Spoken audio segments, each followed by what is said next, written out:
shall be referring to this Madame Blavatsky on how to study Theosophy. And I will point out that I have a few copies here, and the top ones come from our headquarters stock and cost 8p, and the ones below come from the publishing house and cost 10p. So that if you happen to be interested, it is advantageous to buy the top ones.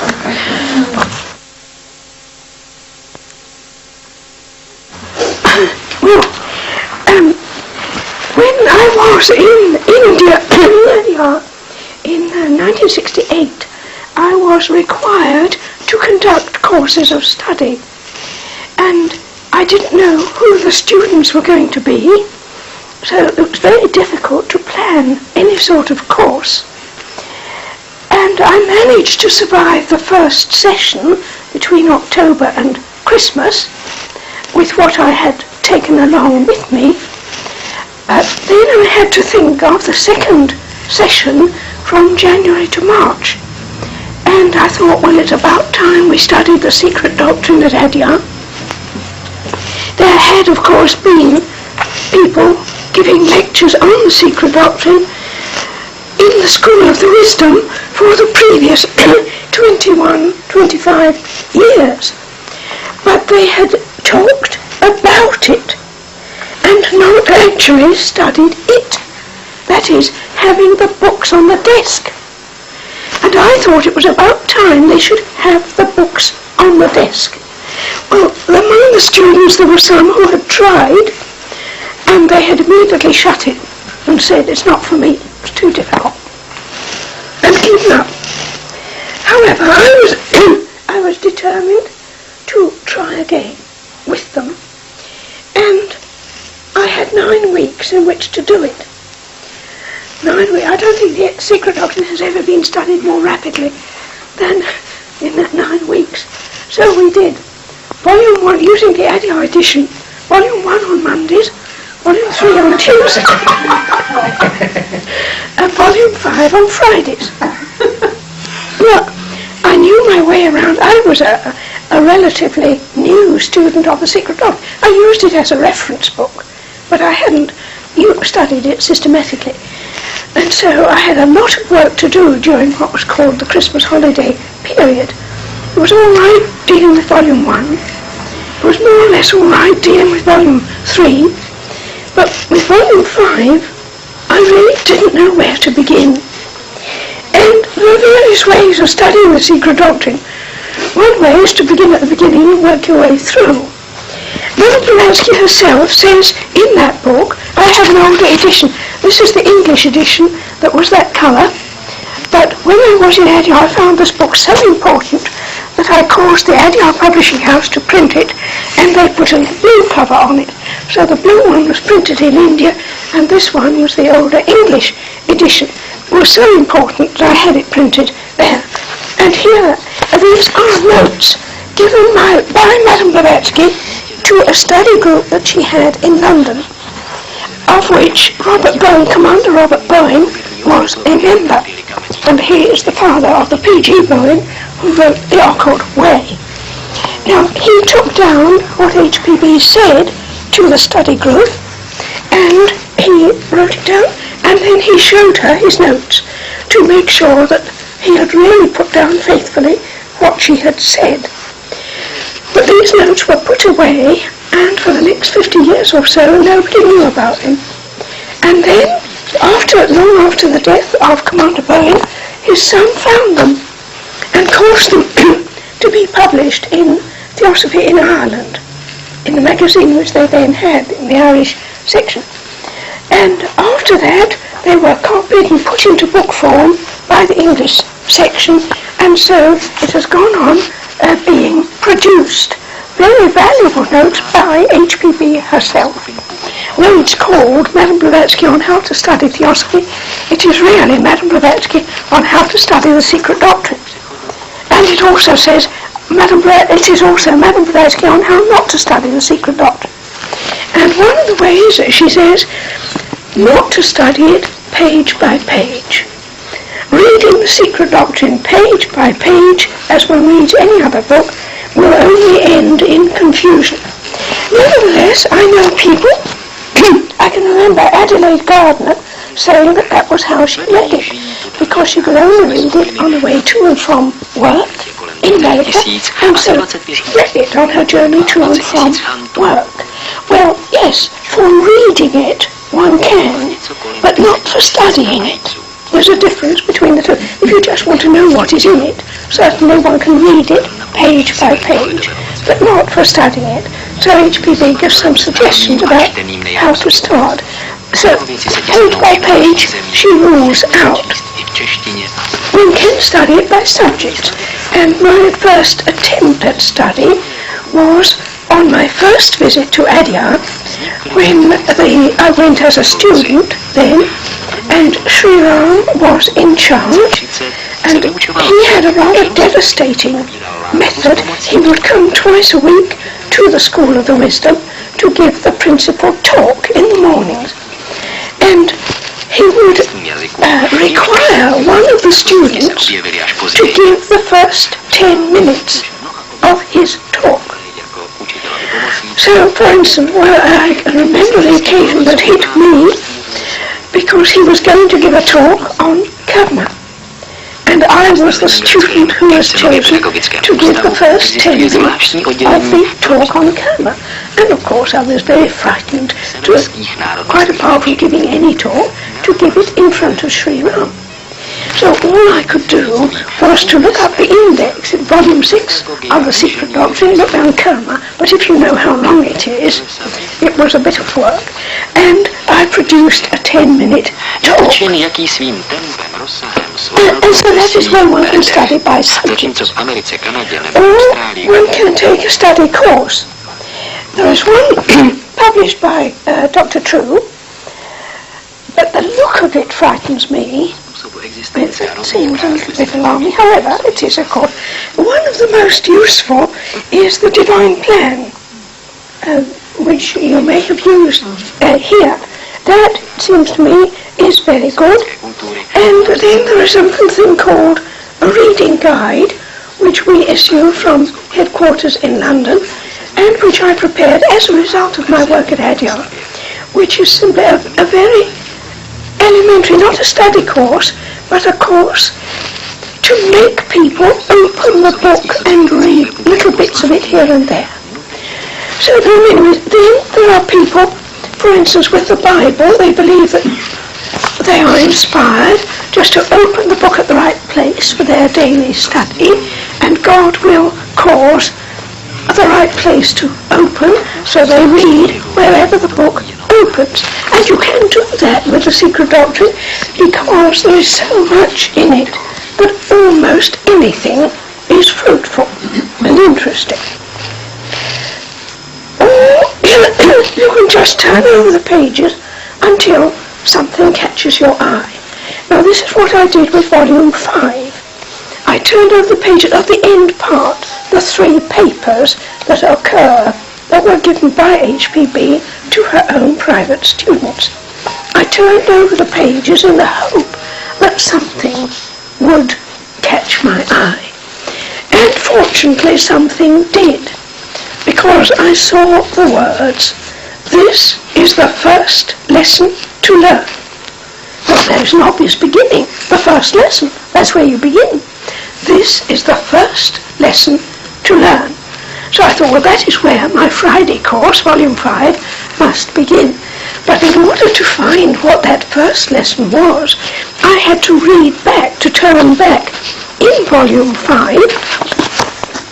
These words, "This is the first lesson," occur on page 489. 489, I hope I'm right, of volume 5 of the SD. This is the first lesson to learn. So I turned back to see what it was all about. And the section is called "On Exoteric Lines and the Death of the Soul."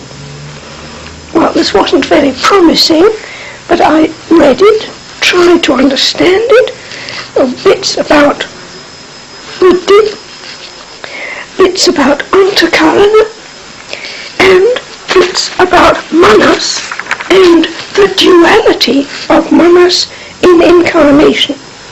Now, as one studies that, certainly it is very important and very enlightening.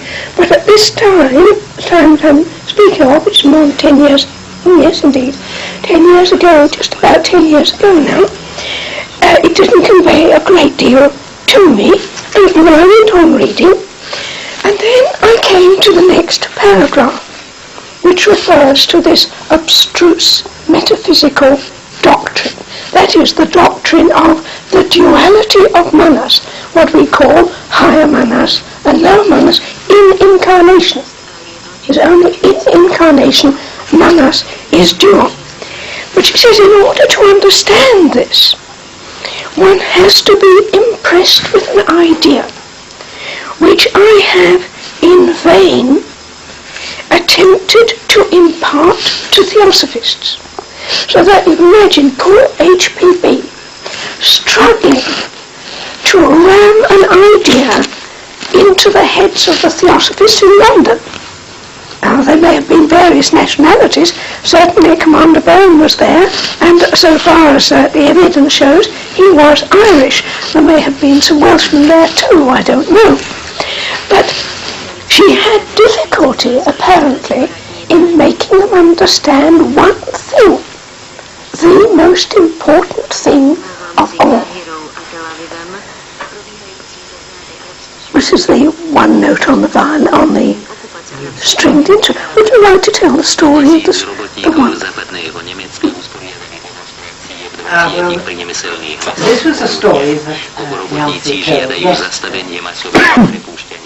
Priemyselníci mesačně snižují počet pracovních příležitostí do 1000, aby si tak zachovali velké zisky cestou modernizace a automatizace výroby. V příštím roce dojít ke zvýšení výroby zboží pro obyvatelstvo. Je na to pamatováno v návrzích ekonomického plánu.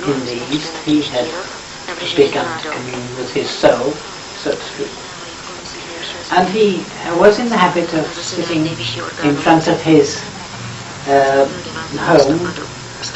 and playing a musical instrument.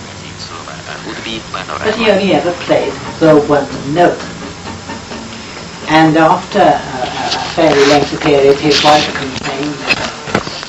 And quite fortuitously, a young man passed playing the violin, using all the strings and making a very pleasant sort of sound. Ianthe, I've forgotten the details of the last line, so I leave that for you. I'll leave that for you. But the wife said, now, you know, there is an example. There you are, sitting, playing the same note time after time after time. Whereas the young man uses the whole art violin and produces the most beautiful sound. Yes, well, to which the old man replied, you see, he is looking for the note, and I have found it. Yeah. Now, the important thing is, what is that one note?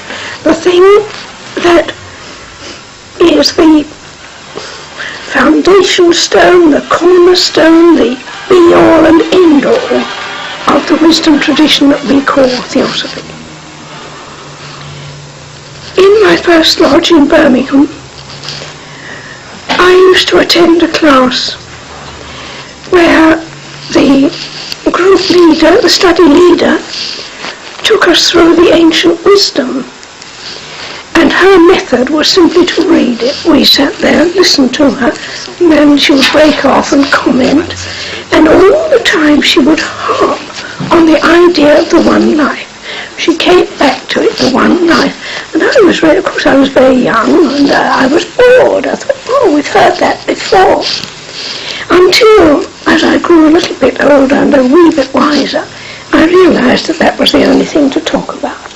But that was the beginning of the end. And that was the idea that HPB could not ram into the heads of her group in London. At least she says, one has to be thoroughly impressed with an idea which I have in vain endeavoured to impart to theosophists at large, namely the great axiomatic truth that the only eternal and living reality is that which the Hindus call Paramatma and Parabrahman. The one reality behind all. That is the only reality that they couldn't understand. I can imagine what happened. Mind you, this is speculating, but I can imagine how they would accept it theoretically. Because it's not difficult to accept theoretically, but then one finds oneself, as it were, asking questions in terms of duality by saying, why does God allow? Why does God allow earthquakes? Why does God allow the tragedies that happen all around? You see, pushing back the dualities of anthropomorphic Christianity. So that although one accepts theoretically, one can't really absorb the idea that God doesn't allow anything, because you cannot separate the earthquake from that reality. It is only a manifestation, if you like, of it. And so there is no ultimate God allowing something. Then she goes on with regard to this Parabrahman, the only eternal and living reality.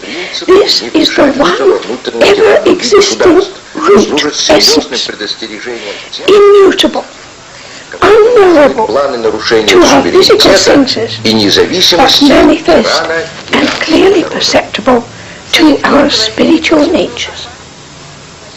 And then, once imbued with that basic idea,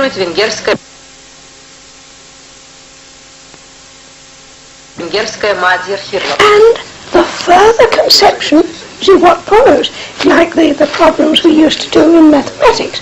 I think, was it in geometry, where you end up with QED? Was it geometry? QED, yes. Well, once you've got hold of that, what is it that follows? If it is omnipresent, that is omnipresent, universal, and eternal, we must have emanated from it, and we must return to it. We cannot have come from anywhere else. We cannot return to anywhere else. We cannot be anything else. And this is absolutely basic. Well, then she says, if you grasp that, all the rest becomes easy. I'm not quite sure that she's right, but she says, if you grasp that, all the rest becomes easy. And then she goes on with a rather devastating sentence. Then it stands to reason that life and death, good and evil, past and future are all empty words, or at best figures of speech. And then she has another paragraph. She expands on this, and then, and this is what I really want to talk about, I have to introduce, show where it comes, in order to further to underline this one fact. She quotes from Arya Sangha, and I regard these lines, 1, 2, 3, 6 and a bit lines, as perhaps the whole of the secret doctrine in miniature. The whole of the secret doctrine in 6 lines. That which is neither spirit nor matter, neither light nor darkness, but is verily the container and root of these, that thou art. The root projects at every dawn its shadow on itself, and that shadow thou callest light and life, O poor dead form.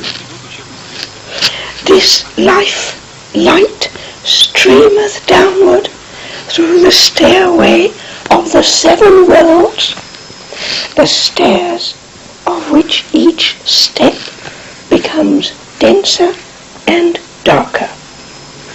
it is of this 7 times 7 scale that thou art the faithful climber and mirror, O little man. Thou art this, but thou knowest it not. It's tremendous. And you could spend, a long time to study that. Well, what I'm going to do is to talk a little bit more about these few lines of Arya Sangha. First of all, I looked up Arya Sangha, trying to find out something about him, and you find out very little. In the Theosophical Glossary, there is an entry for Arya Sangha, but most of the entry is taken out with telling you who he wasn't, rather than who he was.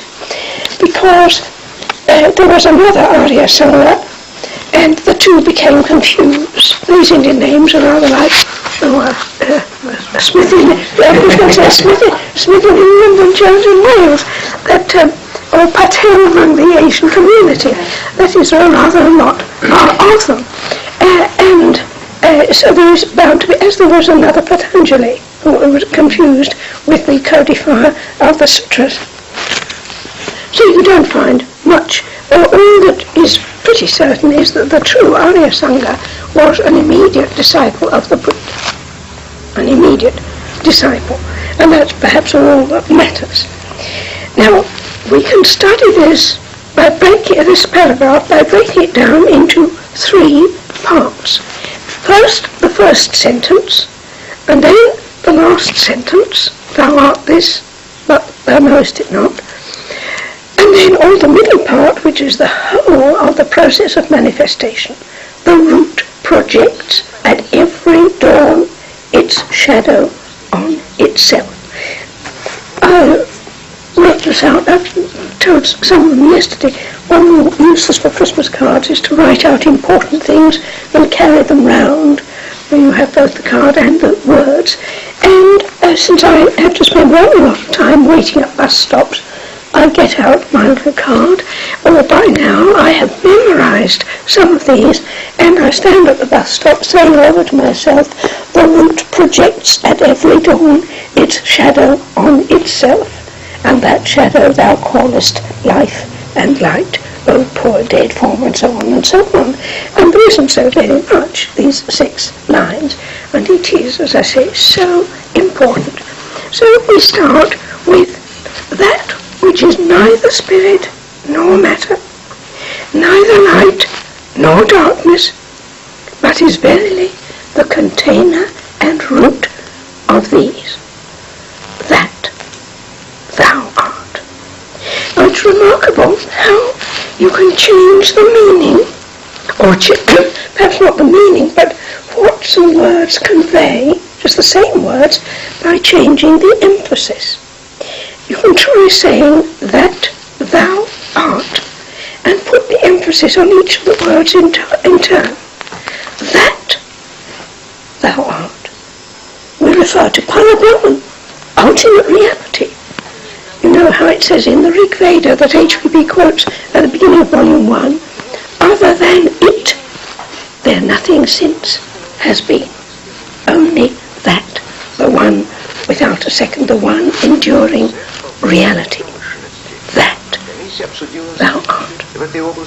Or we can do what some of the great yogis seem to have done, to try to, and what H.P.B. seems to have done in that previous paragraph, to try to drive home to the student, to the disciple, to the aspirant, that what we're talking about is not people in general, but you. And so we can emphasize thou. That thou art. Not somebody else. Not they, people in general. But you. You are that. And then we can look at the verb and try emphasizing that. See what it does. We're not talking about the future, but one day you will become that. Not that one day in the past you were that in your origins, but that you are that now. That thou art. Not future, but present. A present present but is in fact eternal. That thou art. So you see, by taking just those 3 words and emphasizing each one in turn, you get more out of it all than just by taking the 3 words at a sort of dead level of emphasis. And then what is it that we are told? That which is neither spirit nor matter, but the common origin of both. And we're told in the beginnings of the Secret Doctrine, in the proem, that you don't start using and until the first flutter of manifestation. Before that first flutter, it's spirit hyphen matter, because the 2 are not differentiated. Spirit matter, neither light nor darkness. Inevitably, we have to use physical plain terms. You can't use anything else. Which can be understood in that is in terms of the experience of the senses. And so it's used sometimes to describe spiritual light. And darkness, sometimes for spiritual darkness, but sometimes also for the reality which cannot be understood. Now, this is a symbolism that we find much used among the mystics. And this is one of my favourite collections of mystical writings, the teachings of the mystics, a collection, sort of anthology with excellent commentaries by the editor. And one passage is from Dionysius, or one who was known as, nobody really knows who he is. Горьковские торпедовцы обыграли московский клуб «Крылья Советов» 5-2. And he looks at the symbolism of the darkness to stand for that reality which is, as it were, before or behind anything, from which what we call light comes. В центральном и центрально-черноземном районах небольшие дожди, плюс 4-9. В республиках Советской Прибалтики 5-10 градусов. Dazzling obscurity of the secret silence, outshining all brilliance with the intensity of darkness. Outshining all brilliance with the intensity of darkness. Then it's also magnificent, but I can't spend time reading it.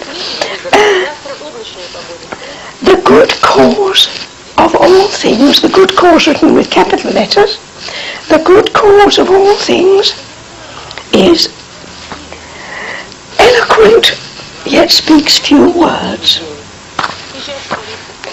or rather none, possessing neither speech nor understanding, because these are human attributes. It exceedeth all things, and it is revealed in its naked truth to those alone who pass through the opposites. Beyond all opposition, that is spirit and matter, light and darkness, and so on, those who pass through the opposition of fair and foul, and pass beyond the topmost altitudes of the holy ascent, and leave behind them all divine enlightenment.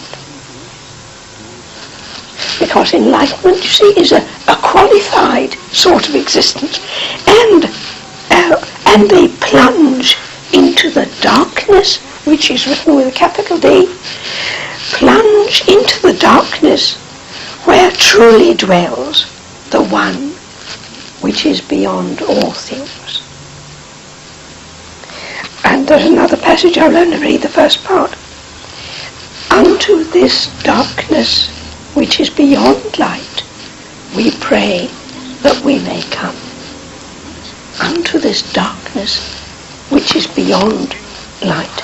You may know how at the end of the Light of Asia there's that beautiful section. The books teach darkness was, at first of all, and Brahm so meditating in that night. Look not for Brahm and the beginning there, nor him, nor any light shall any searcher find see with mortal gaze, or, have I got the words right, or any seeker know by mortal mind. Veil after veil we lift, but there must be veil upon veil behind. See, even beyond that, beyond any pairs of opposites, beyond anything understandable by the mind of man. So beyond spirit and matter, beyond light and darkness, thou art that. Now, the word Parabrahman, we can look up Parabrahman in the index to the SD and try to read some of the references. HPB had a many-sided mind, as you all know, and there are times when she is almost frivolous in her sarcasm. Do you know she mentions football? She refers to football, yes. She regards, now I'm going to find the place, I think it's in volume 2, page 43, 45. It's, yes, well this is one of the most magnificent passages in the SD.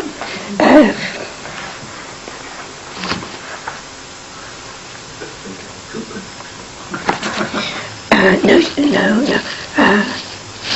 Perhaps it's in collector writings, I'll come to it. However, this is one of the pieces that I wanted to give you. You know how in the account of how the secret doctrine was written, there are different accounts of how it was written, but it is apparent that HPB was helped. We're told that in the morning sometimes she would find pages of manuscript on her desk that had not been there the night before and no one had come in. Where did they come from? The fact is they were there. Sometimes Colonel Olcott describes how he saw her apparently copying from something that he couldn't see.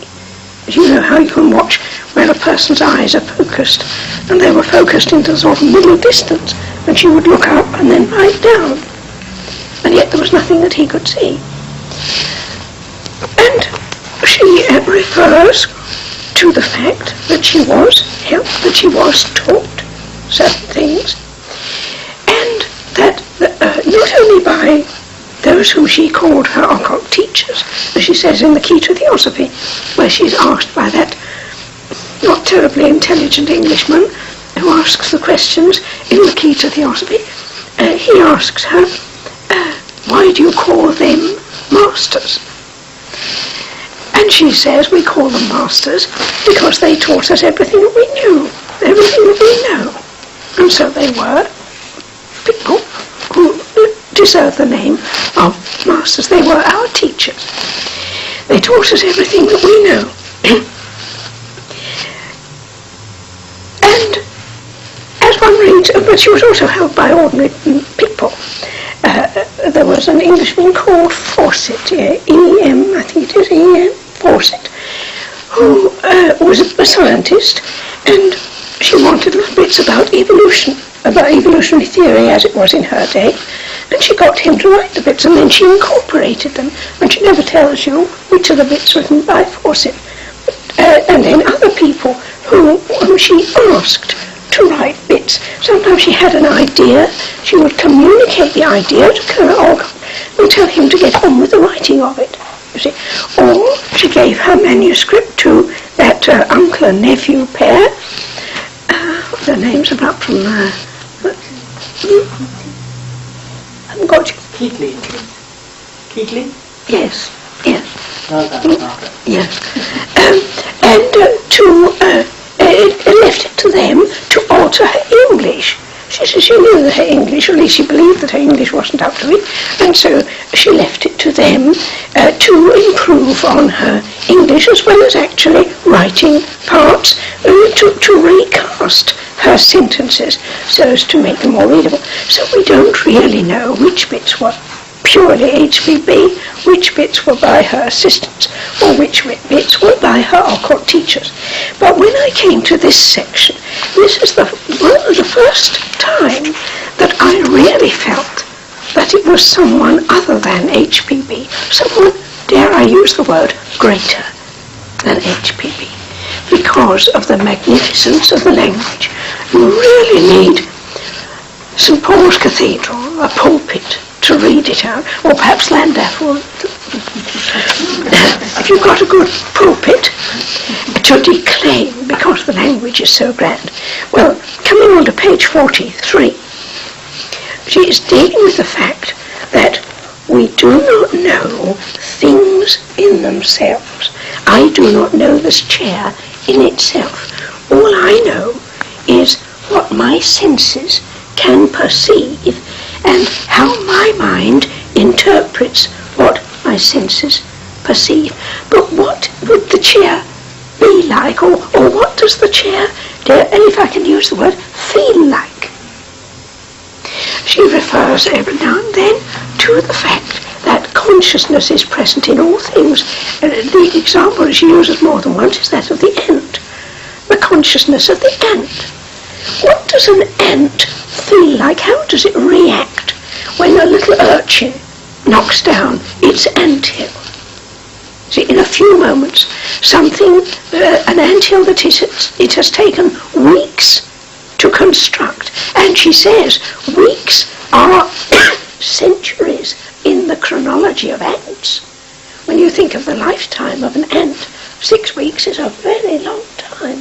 You see, what goes on in the ant's mind? Could it not reflect on the sins of its forefathers? Or something equivalent?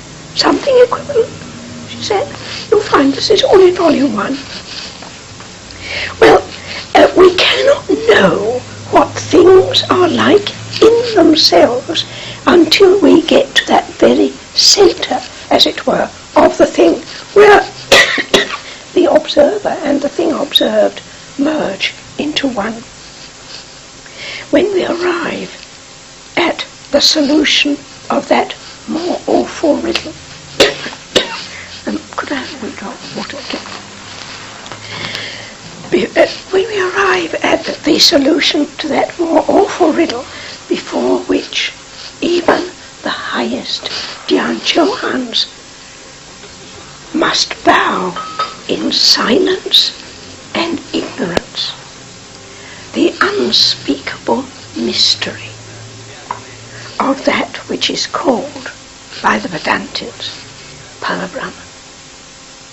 And you feel every now and then the tremendous reverence, the veneration that HBB felt at the mere thought of the reality that lies behind all things, the solution of the yet more awful riddle before which even the highest Dianchoans, the highest beings of which we can conceive, must bow in silence and ignorance. The unspeakable mystery of that which is called by the Vedantins Parabrahman. Therefore, such being the case, all those who have sought to give a name to that principle have simply degraded it. And all religions have tried to give a name. Even to speak of cosmic ideation. The chapter is chapter 3 in volume 2, Primordial Substance and Divine Thought.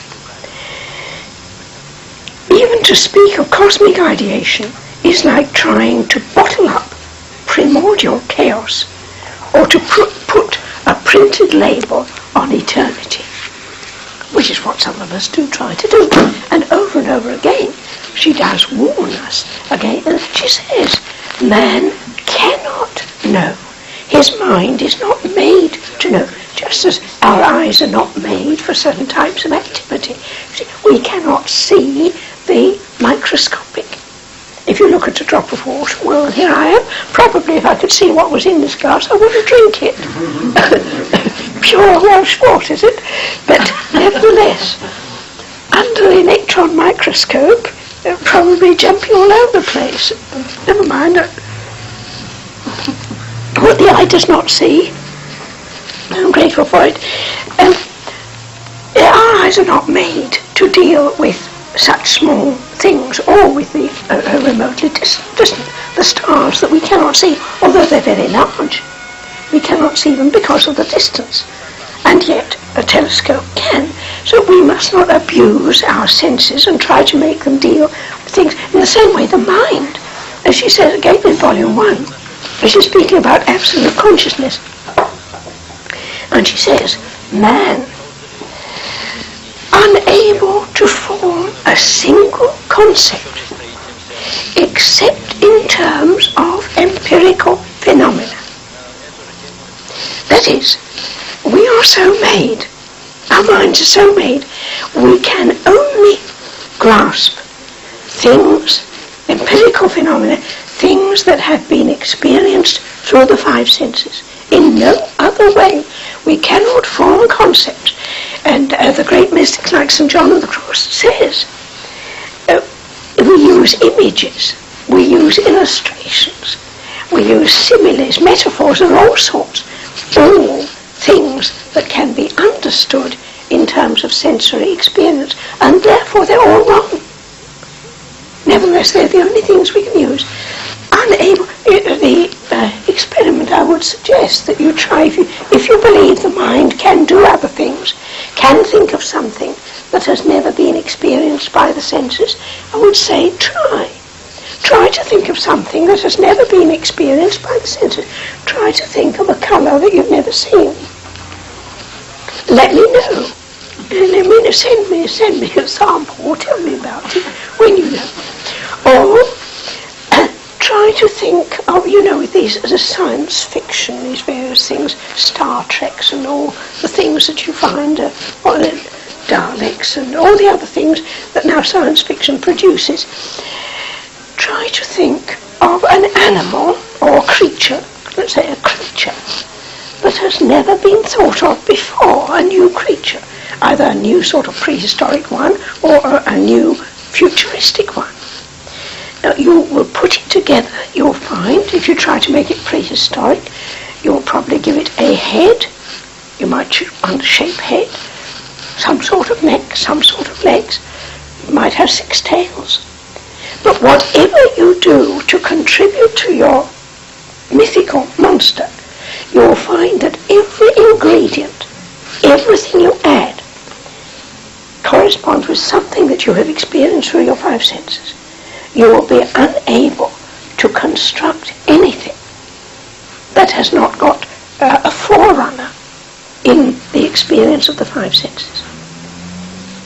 Well, she says, man unable to form a single concept except in terms of empirical phenomena is powerless from the very constitution of his being, from the way it's made, can't help it, thing, is powerless from the very constitution of his being to raise the veil that shrouds the majesty of the Absolute.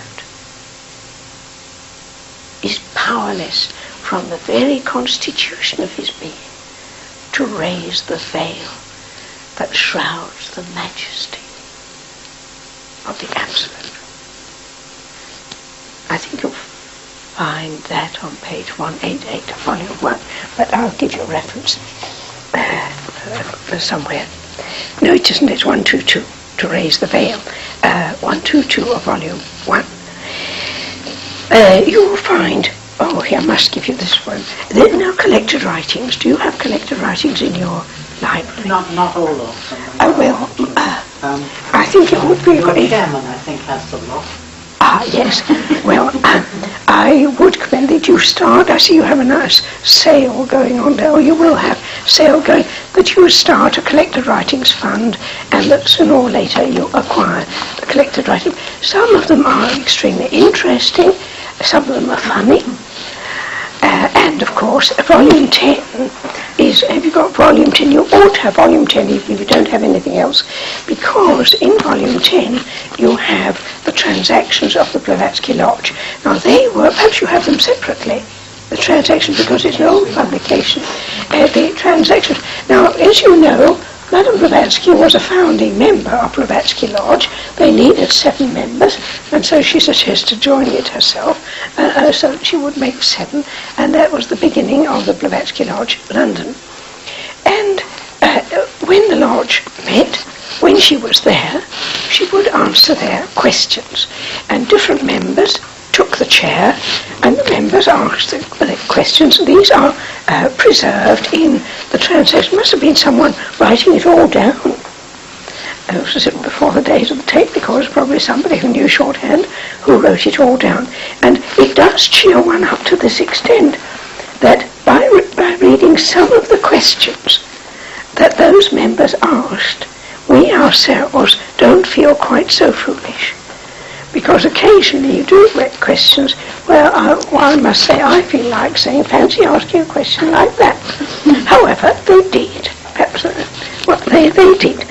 And in this volume 10, where we have the transactions, there is a commentary. She took stanzas, some of the stanzas and slokas of the stanzas, and made commentaries, and the questions were all based on these.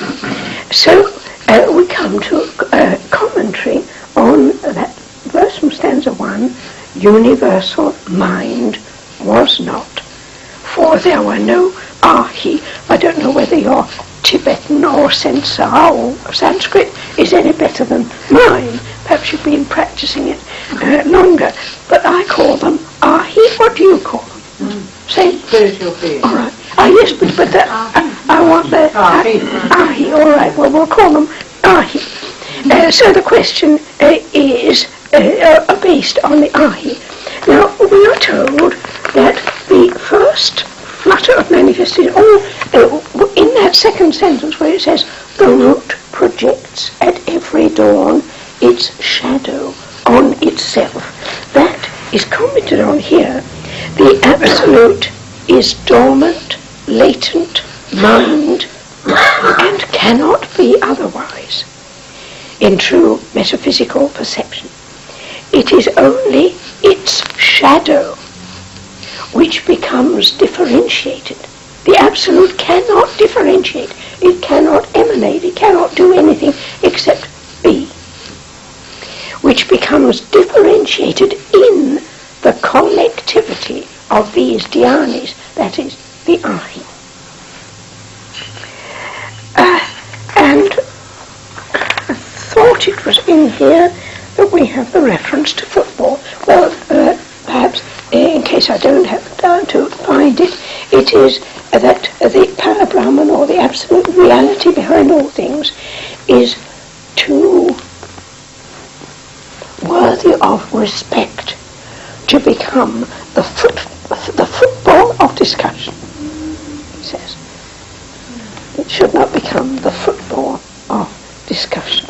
Well, I didn't know that HPB referred to football until I came to that.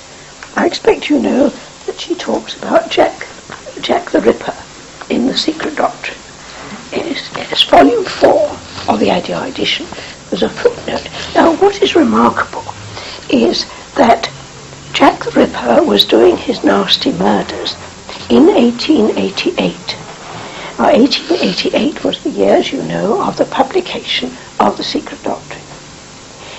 And she was the despair of her printers, because when everything was set up, she kept on sending further material and saying, get this in, you must get it in. Well, there came a point when the printers couldn't get anything more in, and then they had to put it in as footnotes. And that is why we have, in the original version, we have so many footnotes. But in the later versions, that is the edition that Annie Besson brought out, and that was largely copied by the ADI edition, these footnotes have been put in where they belong, and where HPB would surely have put them if it wasn't that the rest of the page had already been set up in print. And so she manages to get in a footnote. You look up in the index the word Whitechapel, because Whitechapel was the area in which the murders were being committed. And so you find that Whitechapel refers you to a page in volume 4, and you will read about Jack the Ripper and the murders, which shows that HPB was well aware of, she didn't live up in the clouds, she didn't live up on the Buddhic plain, she lived on this earth. She knew what was going on, and she felt for what was going on. She felt for the misery of the sort of women who were the victims of these murders. So we come, oh dear, we come to the end of our time, don't we? Let me just refer to the emergence of cosmos from the state of pralaya, what is spoken of as the first flutter of manifestation. The question is asked by one of the people in the Blavatsky Lodge, how does this happen, that anything begins? And she implies in her answers that this is it is a sort of inbuilt law, inherent in nature. Inherent in nature, it must happen. Rather, and we can take, although it isn't always true, as below, so above, we're told that the axiom is as above, so below. But very often by studying the below, we can divine the above. And so if we consider the ordinary human mechanism of sleeping and waking, now the human mechanism is so arranged that we must go to sleep. We must. One form of torture that has been perpetrated under different rules has been keeping a victim awake, keeping a prisoner awake. And then he goes mad. He can't go on without sleep. So we must sleep if we are to retain our health and our sanity. But also we must wake up unless we die. I know there was a little prayer that I used to say at night. I suppose my mother had taught us to say this prayer. I lay my body down to sleep. I pray to God my soul to keep. And if I die before I wake, I pray to God my soul to take. Very nice. We didn't seriously consider what it meant. But the idea is the only thing that can prevent us from waking is dying. We needn't be afraid that when we go to sleep we shall not wake up, because that is inbuilt. There is something in us, a sort of alarm clock, if you like. It may not be set to the same time for every day, but not to say, well, but it is there, so that just as we must go to sleep, so we must wake up. And the same is true on a cosmic scale. The universe is bound by its very nature to disintegrate at the end of a certain period of time. And by its very nature, that which we write in block capitals must somehow start the whole thing again.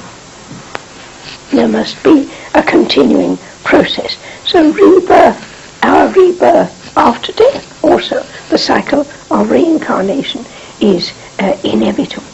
Well, that is about as far as we can go, but I've left out a great deal. I think you will see how if you take just those 6 lines of Arya Sangha, follow them up in the index, and then follow them up. What else have I brought? You see, what I was going to do, apart from other bits from the collected writings, other bits from the mystics, 2 other books, the philosophy of the Gita. Now, this philosophy by Subbarao, who, as you know, for a time was a member of the Society, and for whom HPB had very great respect, although they disagreed later on, and he died very young, but he was regarded as one of the most brilliant students that the Society has ever known. And there are, so she quotes from him, in The Secret Doctrine, she quotes from Subbarao. And here there is a very useful passage on the idea of reflection. I must say that when I read about reflecting, it is said that man reflects. Man is a microcosm. He reflects the macrocosm and so on. It doesn't mean very much. Of course, course it's a symbol. But he has a most enlightening passage on the principle of reflection, which at last conveyed something to me of this principle. And then that last wonderful sentence, it is of this 7 times 7 scale, and the number 49, follow up the number 49, which recurs, and to which HPB draws attention, and, but I haven't got time to tell you all about this, why did she choose only 49 slokas for her second lot of stanzas in volume 3? What we call volume 3, the second lot of stanzas, Anthropogenesis. She chose 49.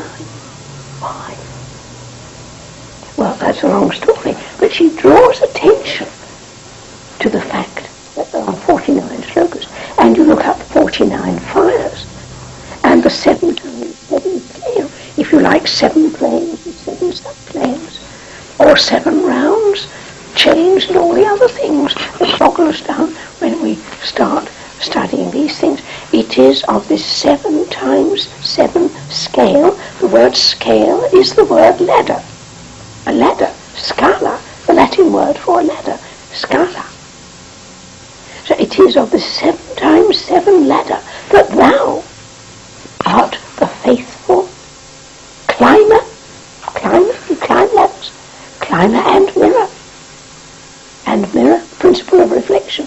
O little man, thou art this, but thou knowest it not. And the whole purpose of yoga is that we shall know it. So, some people used to be frightened of Hatha Yoga because HPB made some rather rude remarks about it, but she makes some very far from rude remarks about Raja Yoga. And in the Krestur of Sri Shankaracharya, when you notice, if you look through the references to Sri Shankaracharya, HPB cannot mention his name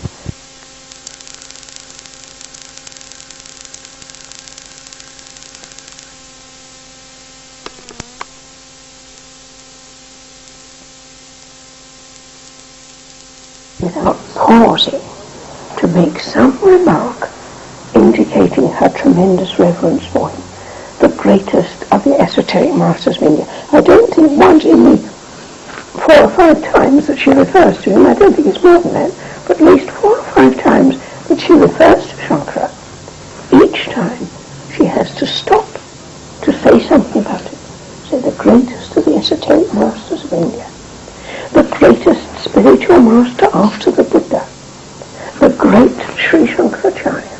Every time some adjective that implies this tremendous respect. And he has, in this work, the Krestur of Wisdom, there are 10 meditations. I call them 10 meditations. What the teacher is saying is, in fact, thou art that. The principle that all those things that are made, and uses the example of clay. If you make anything from clay, the reality is clay. If you make anything out of gold, whether it's an earring or a bracelet or a wristwatch, the reality is not the wristwatch or the bracelet, but it is gold. That is the thing that endures. That is the reality. So, everything that is made of Atman is Atman, and therefore, that art thou. And so Sri Shankara gives 10 verses, in which each one refers to what you can call the qualities of Brahman, and each verse ends